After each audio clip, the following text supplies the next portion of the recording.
세상에 떠도는 기묘한 괴담들. 첫 번째 이야기, 경기도 수원에 있는 대학에서 실제로 겪었던 실화괴담. 학기 말이다 보니 대학생이라면 누구나 바쁠 시기입니다. 같은 조원끼리 한 학기, 아니 1년을 부어야 할 졸업작품 프로젝트 때문에 학기 말 발표 전에 조금이라도 진척을 시켜야 한다는 압박에 학교 야간 작업의 연속과 주말 작업도 병행하면서 기말 공부를 해나가는 도중이었습니다. 이날도 한참 눈이 내리던 12월 초 일요일의 일이었습니다. 학교에 학생도 없는데 학교에 가야 하는, 그것도 눈이 펄펄 내리고 차도 많이 막히는 날에 그것을 뚫고 가는 기분이란 정말 누구에게 말할 수 없는 더러운 기분이었죠. 올라가는 내내 욕을 내뱉으면서 높디 높은 이 공간 건물을 향했고, 도착한 다음 1층 작업실에서 애들과 모여서 추운 몸을 털었습니다. 기말 시즌이라 애들도 학교에 많이 있을 줄 알았는데 의외로 우리 조원 애들을 빼면 눈도 많이 내리겠다. 주말이라 집에 간 애들이 대부분이라서 남은 애들은 한두 명 정도밖에 없다는 거였습니다. 애들 많을 줄 알고 도넛 좀 싸왔는데 일단 위에 좀 들렀다 와볼게. 이 말을 하고 위층의 컴퓨터실에 들렀습니다. 역시나 후배 둘이 컴퓨터실을 전세 내고 맨 앞에 스크린까지 내리고 영어를 감상하면서 작업하고 있더군요. 넌 학교가 영어관이냐? 형도 학교 나왔네요. 눈도 내리는데. 오늘 애들이랑 모이기로 약속했으니까 말이지. 일단 너네 말곤 오늘 안 보이는 듯하네. 저의 학교가 제 집이나 마찬가지니까요.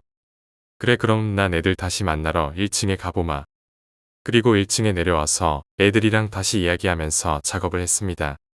그러다가 위에 애들도 적고 원래 좀 많이 싸왔던 도넛을 주려고 같이 작업하던 애들에게 말했습니다. 아까 위에 올라가 보니 딱 둘 있더라. 도넛 양도 많은데 애들 좀 주고 올게. 둘밖에 없는데 걔네 보고 내려오라고 하면 되죠. 위에 누구누구 있었는데요. 한 명은 모니터에 얼굴 가려져서 못 봤는데 목소리는 익숙했던 여후배였는데 이름이 기억 안 나네. 그럼 내려오라고 전화하죠. 그리고 10분 정도 지났을까 나무배가 내려왔습니다. 얻어먹으러 왔습니다. 왜 너만 왔어? 옆에 있던 애랑 같이 내려와야지. 그게 무슨 소리세요?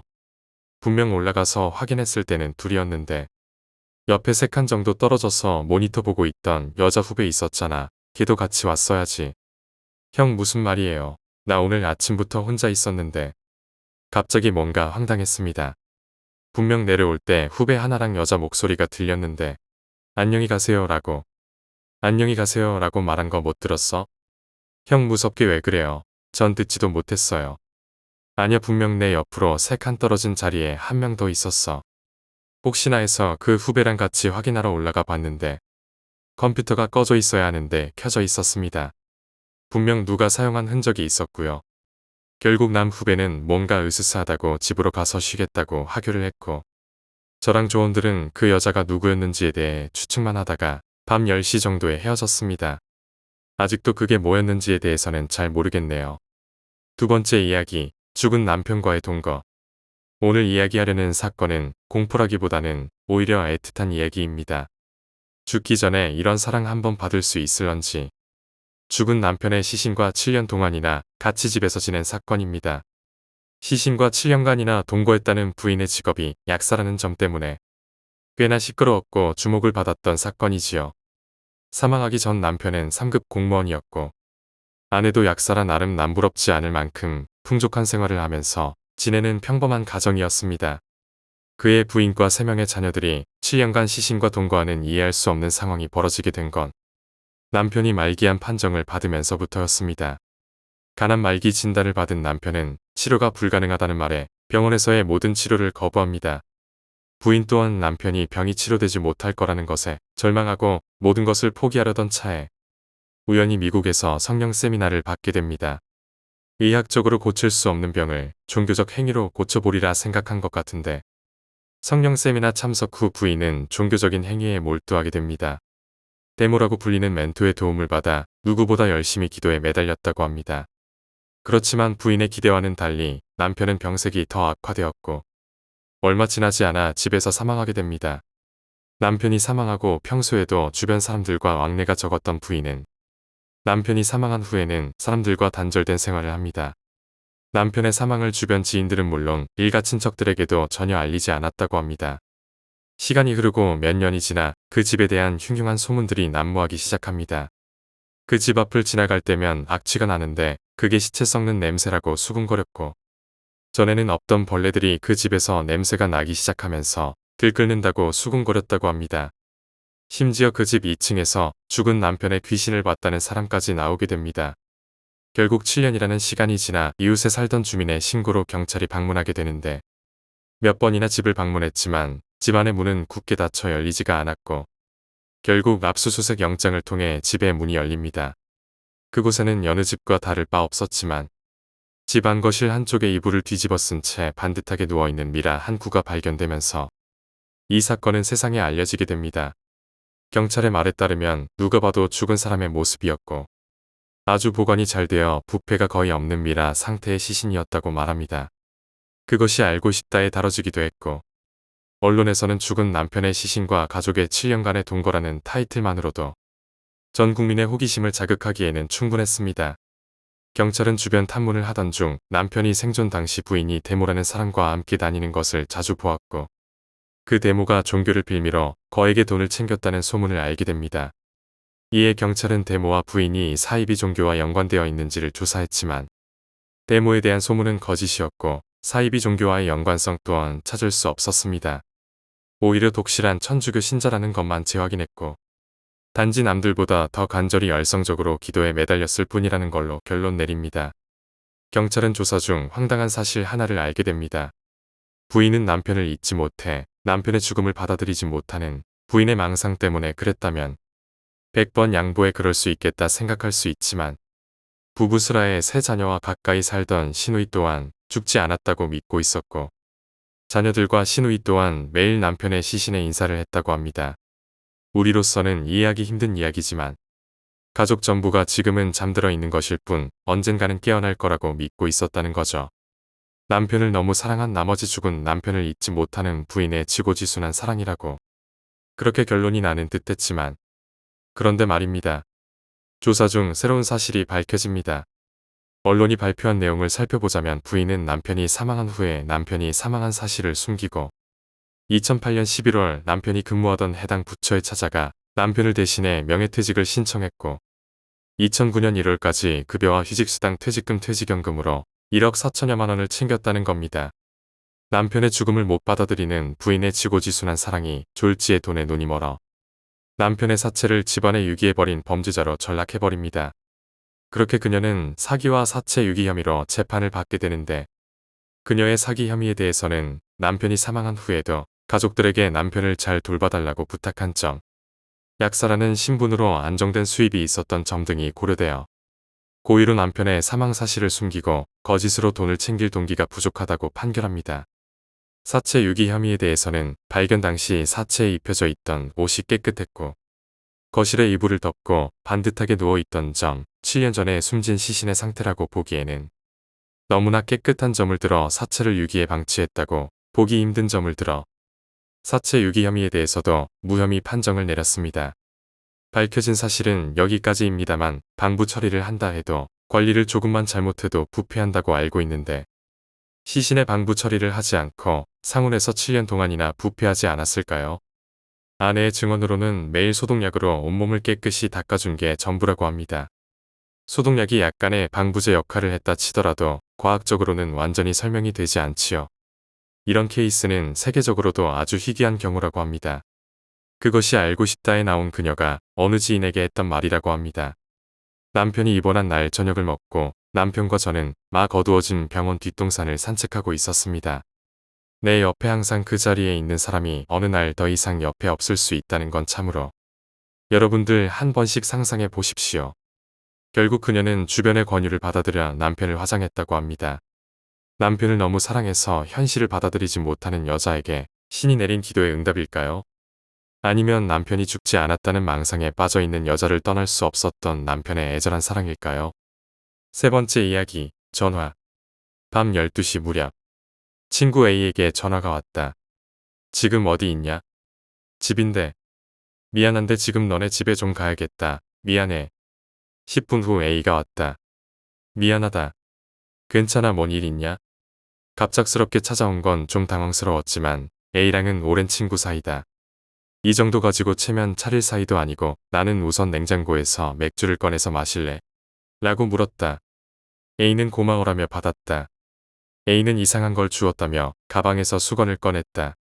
수건 안에는 뭔가 있는 듯했다. 휴대폰인가? 수건을 펼치니 안에 있는 건 역시 휴대폰이었다. 전화가 와서 진동하고 있었다. 절대로 받으면 안 돼. A가 말했다. 전화가 끊기자 A가 휴대폰을 열었다. 착신 내역이 200건 넘게 찍혀 있었다.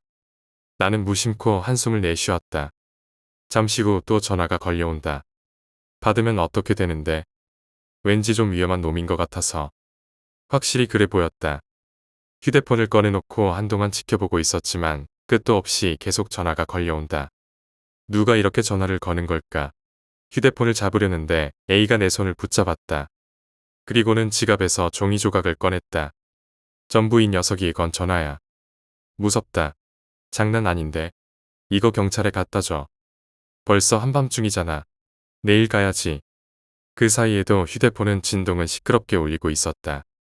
A는 시끄럽다고 말하더니 휴대폰을 수건으로 싸서 가방에 던져 넣었다. 우리는 한동안 이런저런 이야기를 나누다 늦은 밤까지 TV를 보고 잤다. 다음날 아침 경찰에 갔다. 그 무렵쯤 되니 휴대폰도 조용해진 터였다. 얼마나 전화가 왔을지 신경 쓰여 확인해보니 700건이 넘었다. 당황스러울 정도였다. 그 다음날 경찰서에 그 문제의 휴대폰을 들고 갔다. 죄송합니다. 이거 주운 물건인데요. A가 휴대폰을 내밀었다. 나유실물인가요? 잠깐 이야기 좀 들을 수 있을까요? 어디서 주웠는지, 어떤 모습으로 놓여 있었는지, 언제 주웠는지 등 이런저런 이야기가 오갔다. 경찰 아저씨는 휴대폰을 살펴보며 무언가를 확인하는 듯했다. 그러더니 휴대폰을 책상에 올려두고 서류에 무언가를 썼다. 메이커나 색깔, 기종 같은 걸 적는 거겠지, 아마. 그때 또다시 휴대폰이 진동이 울렸다. 힐끗 번호를 봤다. 경찰 아저씨는 조금 놀란 듯 전화를 받았다. 여보세요, 누구신가요? 여기 경찰입니다. 하고 이야기가 이어졌다. 아니요, 괜찮습니다. 그럼 그렇게 부탁드리겠습니다. 이렇게 대화를 마치고 전화를 끊었다. 나는 경찰이 의외로 예의 바르고 좋은 사람이라고 멍하니 생각하고 있었다. 휴대폰 주인인 것 같습니다. 지금 찾으러 온다네요. 그런가요? 다행이네요. 그럼 저는 이만 가보겠습니다. 경찰서를 나가려는 나와 A에게 경찰 아저씨가 말을 걸었다. 혹시 괜찮으면 1시간 후에 와주실래요? 원래 주인이 답배를 하고 싶다던데요. 순간 기분 나쁜 예감이 들었지만 결국 나는 1시간 후 A와 함께 다시 경찰서에 오기로 했다. 1시간 뒤 경찰서에 들어서자 웬 남자가 싱글벙글 웃으며 기다리고 있었다. 20대 후반쯤 되어 보였다. 덕분에 살았어요. 정말 고마워요. 그 남자, 나와 A는 한동안 고맙습니다 뭐 이런 이야기를 나눴다. 남자는 경찰서에서 나와 우리에게 권했다. 자네들 배고프지 않나? 뭐라도 좀 먹자고. 좋은 가게가 있어. 내가 맛있다고 생각하는 추천할 만한 가게야. 나와 A는 남자가 사주는 밥을 얻어먹으러 갔다. 미국적인 가게였다. 메뉴는 스테이크. 남자는 밝고 말을 잘하는 사람이었다. 자신은 광고 대리점에서 일하고 있고 이 가게 점장과도 아는 사이란다. 이 가게 점장은 다른 가게도 여러 가지고 있는데 그 가게 광고를 자기가 맡았다며 엄청난 기세로 이야기를 풀어놓았다. 메뉴를 선택할 때 나와 A는 어느 걸 먹을지 일본식 소스가 좋을지 망설이고 있었다. 뭐 하는 거야? 이게 좋아. 굽는 정도는 어느 정도로 할래? 여기는 레어가 좋다고. 이게 커서 먹는 맛이 있다고. 주문 좀 하려는데요. 남자는 무척 파워풀했다. 그런 식으로 먹어야만 한다고 말하는 느낌이었다. 남자는 묘하게 칭찬에 능숙했다. 나와 A에게 몇 번이고 잘하네 하고 말했다. 자네들 휴대폰 전화번호 좀 알려주지 않겠나? 이걸 기회로 친구 삼아 지내자고. 좋다고 내가 대답하려는 순간 A가 그것을 막았다. 아니요, 괜찮습니다. 왠지 휴대폰 번호 알려주기를 꺼려하는 듯했다. 그러고 보니 A는 평소보다 과묵한 듯한 느낌이었다.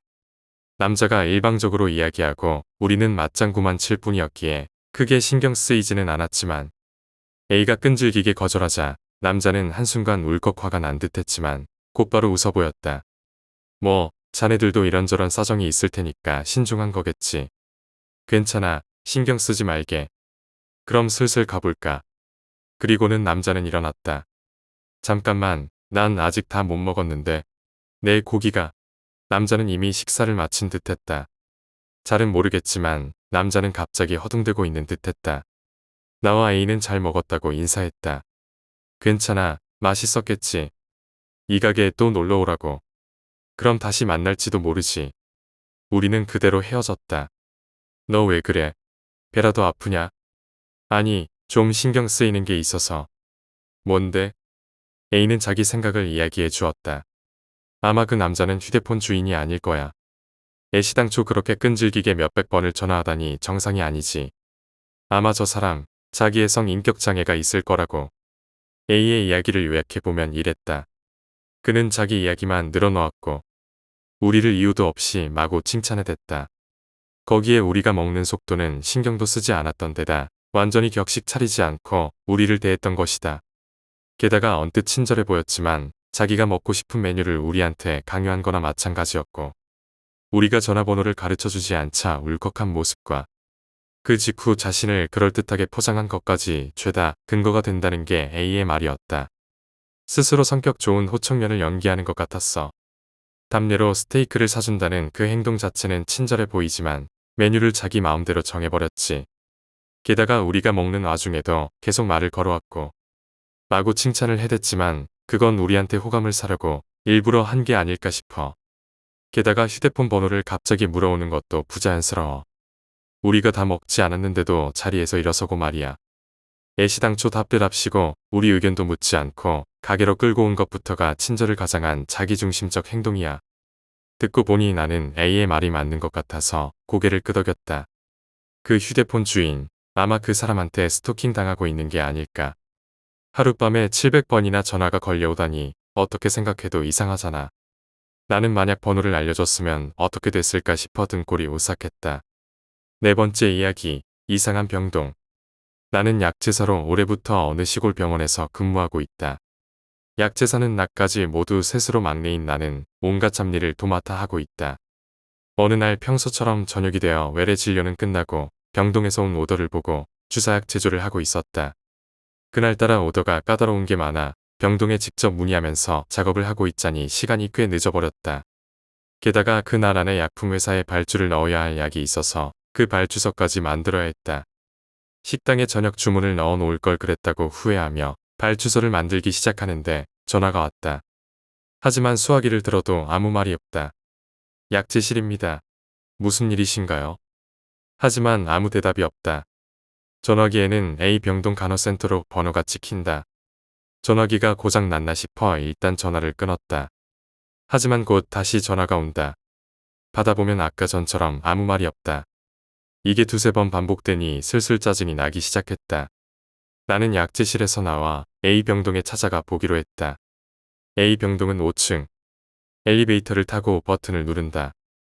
2층, 3층, 4층. 엘리베이터가 멈추고 문이 열린 순간 나는 떠올렸다. 이 병동, 아직 공사 중이라 문을 안 열었었지. 여기저기 테이프가 굴러다니고 어두컴컴한 플로어가 보인다. 자세히 보니 엘리베이터 문 정면에 있는 간호센터의 간호사 같은 사람이 한 명 서 있었다. 화재 경보기에 붉은 램프 불빛에 간호 모자를 쓰고 가디건을 입은 뒷모습이 희미하게 보인다. 무얼 하고 있는 건가 싶어 엘리베이터에서 내리려다 나는 심장이 덜컹했다. 그 간호사의 몸이 반쯤 투명해 반대편에 있는 게 비쳐 보이는 것이었다.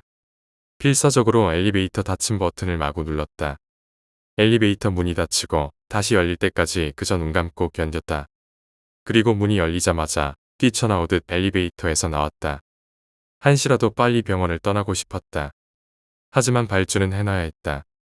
종종 걸음으로 약제실로 돌아가 미친 듯 발주서를 쓴 후 팩스에 나오려는 순간 또 전화가 왔다. 벨소리와 함께 붉은 램프가 깜빡인다. 무시했다. 어디서 걸려온 전화인지 보고 싶지 않았다. 팩스가 보내진 걸 확인하고 나는 불도 안 끈 채 약제실에서 나와 문을 잠갔다.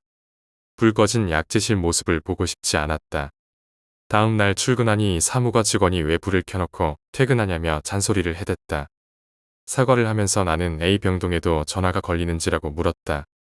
사무과 직원은 의료국에서도 같은 문의가 있었다며 아직 공사 중이니까 당연히 전화를 올 수 없다고 대답했다. 5번째 이야기, 봉사. 대학 시절 체험한 이야기다. 지역장애 아동시설에서 피아노 연주 자원봉사를 한 적이 있다. 반짝반짝 작은 별 같은 동요를 연주하며 아이들과 같이 노래하고 밖에서 술래잡기나 줄넘기도 같이 하고 교실에서는 그림도 함께 그렸다. 아이들 중 마스오카 군이라는 5살 정도 된 아이가 있었는데 그 아이는 유독 나를 따랐다. 마스오카 군이 그린 그림도 나와 술래잡기 하는 그림이라 무척 기뻤다. 그리고 오후 5시가 되어 나는 집으로 돌아왔다. 방에 돌아와 가방을 열자 마스오카 군이 그려줬던 술래잡기 그림이 들어있었다. 마스오카 군이 선물로 몰래 준 건가 싶어 기뻤지만 선생님이 그린 그림은 교실에 장식하겠다고 한 말이 떠올랐다. 나는 마스오카 군의 그림을 돌려줄 생각으로 시설에 전화를 걸었다. 죄송합니다. 마스오카 군이 그린 그림을 가지고 와버렸어요. 지금 가져다 드려도 괜찮을까요? 하지만 돌아온 선생님의 대답은 전혀 뜻밖의 것이었다. 우리 시설에 그런 나이는 없는데요. 저랑 같이 술래잡기하고 그림도 그려준 마스오카 군입니다. 나는 다시 확인을 부탁했다. 하지만 선생님의 대답은 매한 가지였다. 다른 아이랑 헷갈린 거 아닌가요? 종국에는 혹시 다른 시설 아이랑 착각하신 건 아닌가요? 라는 말까지 들었다. 하지만 바로 1~2시간 전까지 같이 있었던 아이를 착각할 리 없다.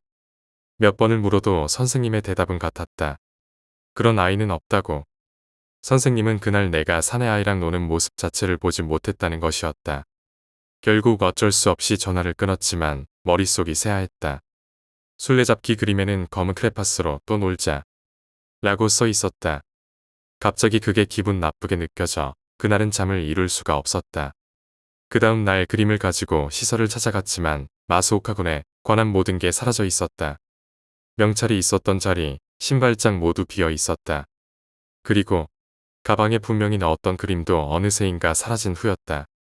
시설과 집을 샅샅이 뒤졌지만 결국 찾지 못했다.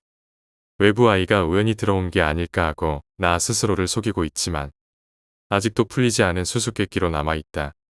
6번째 이야기, 신비한 숲속의 집. 몇 년 전 작은 마을에서 멀지 않은 곳에 위치한 숲이 있었습니다. 그 숲은 주민들에게 신비의 숲으로 알려져 있었고 그 이유는 다양한 이야기와 전설이 그곳을 둘러싸고 있었기 때문입니다.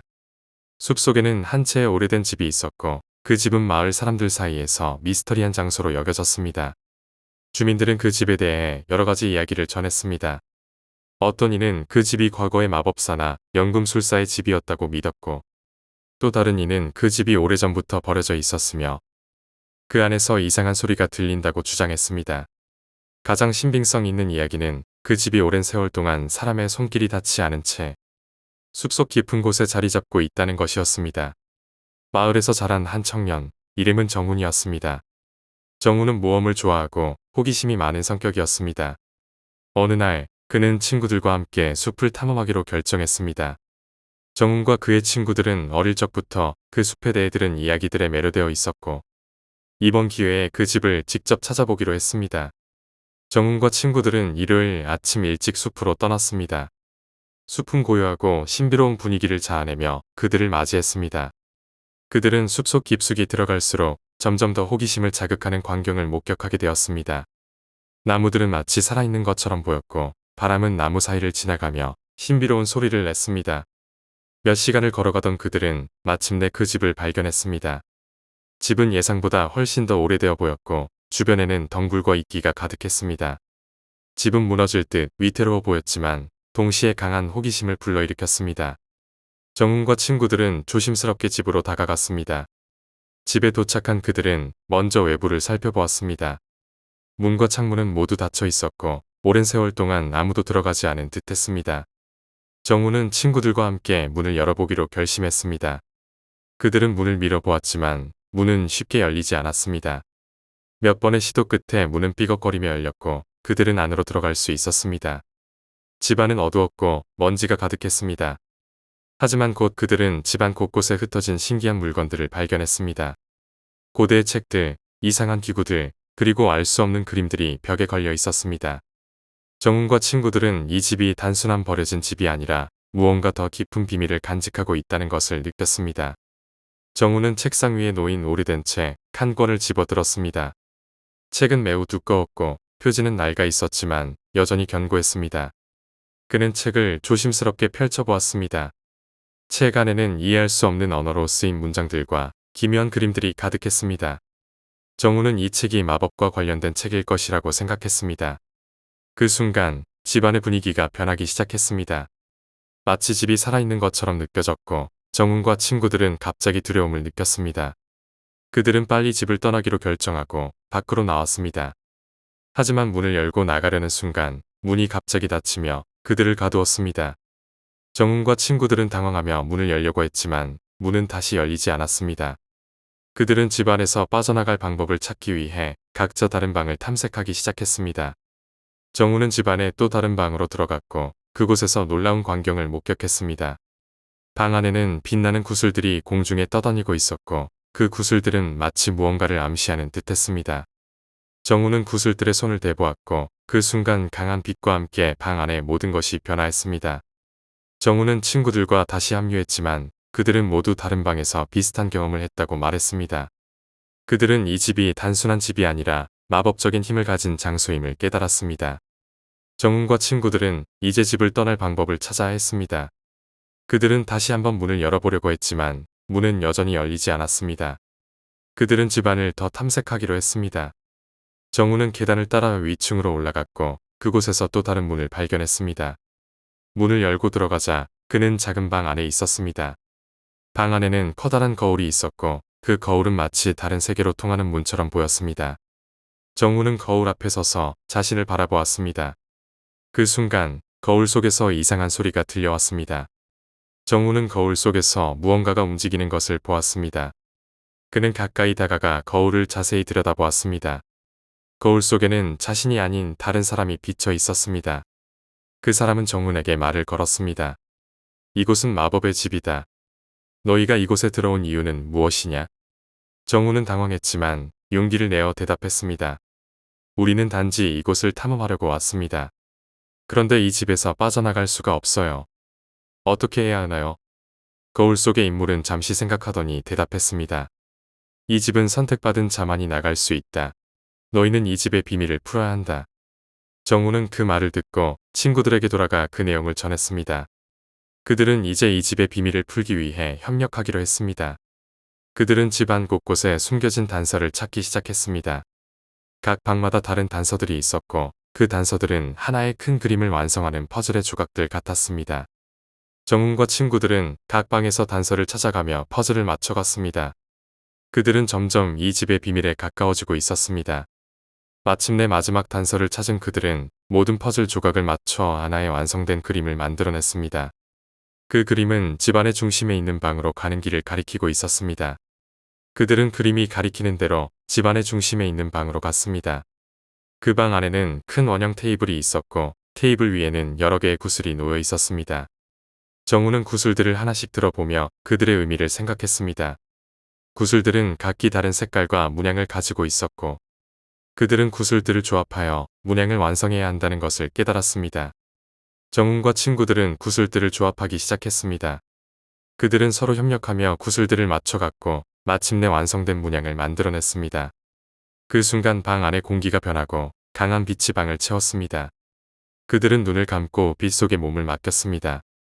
잠시 후 빛이 사라지자 그들은 다시 집 안에 있었습니다. 하지만 이번에는 집의 분위기가 달라져 있었습니다.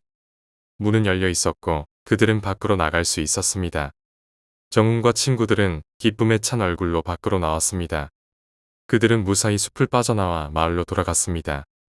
마을 사람들은 정훈과 친구들이 겪은 이야기를 듣고 놀라워했습니다. 그들은 신비한 숲 속의 집이 단순한 전설이 아니라 실제로 존재하는 곳이라는 것을 알게 되었습니다. 정훈과 친구들은 그 후로도 종종 그 숲을 찾아가곤 했지만 다시는 그 집을 찾을 수 없었습니다. 7번째 이야기, 구름 속의 마을. 나는 대학을 졸업하고 첫 직장에 들어가게 되었다. 회사에서는 다양한 프로젝트가 있었고 그중 하나로 나는 작은 시골 마을로 출장 가게 되었다. 그 마을은 산속 깊은 곳에 위치해 있었고 구름 속에 둘러싸인 신비로운 곳이었다. 마을에 도착했을 때 나는 그곳의 조용함과 평온함에 감탄했다. 마치 시간이 멈춘 듯한 느낌이었다. 나는 마을에서 몇 주간 머물며 현지 사람들과 함께 일하게 되었다. 마을 사람들은 매우 친절하고 따뜻하게 나를 맞아주었다. 특히 할머니 한 분이 나를 많이 도와주셨다. 그분은 마을의 역사를 잘 알고 있었고 내가 궁금해하는 많은 것들을 설명해 주셨다. 이 마을은 아주 오랜 역사를 가지고 있단다. 할머니는 나를 데리고 마을 곳곳을 안내해 주며 말씀하셨다. 여기에는 많은 전설과 이야기가 전해 내려오고 있지. 나는 할머니의 이야기에 귀를 기울였다. 그 중 하나의 이야기가 특히 인상 깊었다. 할머니는 마을의 가장 높은 언덕으로 나를 데리고 가셨다. 그곳에서는 마을 전체가 내려다 보였다. 이 언덕은 특별한 의미를 가지고 있단다. 할머니는 언덕 위에 있는 큰 바위 앞에 서서 말씀하셨다. 옛날에 이 마을에는 한 젊은 청년이 살고 있었어. 그는 매우 용감하고 정의로운 사람이었지. 하지만 어느 날 마을에 큰 재앙이 닥쳤어. 할머니의 눈에는 슬픔이 서려 있었다. 그 재앙을 막기 위해 청년은 자신의 목숨을 바쳐야 했어. 그는 이 언덕 위에서 기도하며 자신의 목숨을 바쳤고 그 덕분에 마을은 구원받았지. 나는 그 이야기에 깊은 감동을 받았다. 할머니는 계속해서 이야기를 이어갔다. 청년의 희생 이후 이 언덕은 마을 사람들에게 신성한 장소가 되었단다. 사람들은 이곳에서 기도하고 청년의 용기와 희생을 기리며 살아왔지. 나는 그 언덕에서 잠시 동안 눈을 감고 기도했다. 그리고 그 청년의 용기와 희생을 마음에 새겼다. 그날 이후 나는 마을 사람들과 더 가까워졌다. 그들은 나를 가족처럼 대해주었고 나는 그들의 따뜻함에 감사했다. 며칠 후 나는 마을에서 특별한 축제가 열린다는 소식을 들었다. 할머니는 나를 축제에 초대해 주셨다. 축제는 마을 사람들 모두가 함께 모여 즐기는 큰 행사였다. 축제의 하이라이트는 바로 청년의 용기를 기리는 의식이었다. 마을 사람들은 청년의 희생을 기리며 그를 기념하는 다양한 행사를 열었다. 그 의식 중 하나로 마을 사람들은 언덕 위에서 큰 불을 피워 올렸다. 그 불은 마치 청년의 용기와 희생을 상징하는 것처럼 밝게 타올랐다. 나는 그 불을 보며 마음속 깊은 곳에서 뭔가 뜨거운 것이 솟아오르는 것을 느꼈다.